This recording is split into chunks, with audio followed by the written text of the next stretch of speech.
ആമുഖമായി ബന്ധപ്പെട്ട കേസുകൾ. ആമുഖമായിട്ട് ബന്ധപ്പെട്ട പ്രധാനമായിട്ടും 3 കേസുകളെ പറ്റിയാണ് പറയുന്നത്. ഒന്നാമത്തെ കേസാണ് ബറൂബാരി കേസ് 1960. ആമുഖം ഇന്ത്യൻ ഭരണഘടനയുടെ ഭാഗമല്ല എന്ന് സുപ്രീം കോടതി പ്രഖ്യാപിച്ചത് ബറൂബാരി കേസിലായിരുന്നു.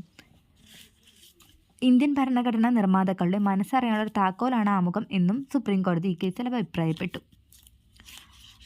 1958 നെഹ്റു ന്യൂൺ ഉടമ്പടി പ്രകാരം ഇന്ത്യയും പാകിസ്ഥാനും തമ്മിലുള്ള പ്രദേശങ്ങളുടെ കൈമാറ്റവുമായി ബന്ധപ്പെട്ടതാണ് ഈ കേസ്.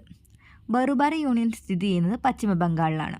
ഇതിൽ ചില ചെറിയ പ്രദേശങ്ങളുടെ കൈമാറ്റവുമായി ബന്ധപ്പെട്ടതായിരുന്നു ബറൂബാരി കേസ്.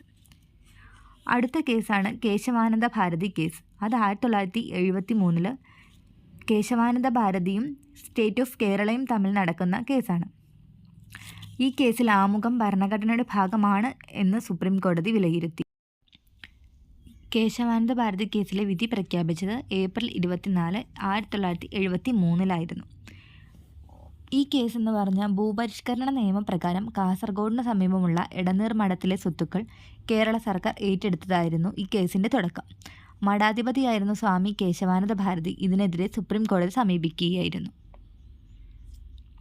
അടുത്ത കേസാണ് union of India versus LIC of India. ഈ കേസ് നടക്കുന്നത് 1995. ഇത്രയുമാണ് ഇന്ത്യൻ ഭരണഘടനയുടെ ആമുഖമായിട്ട് ബന്ധപ്പെട്ട കേസുകൾ.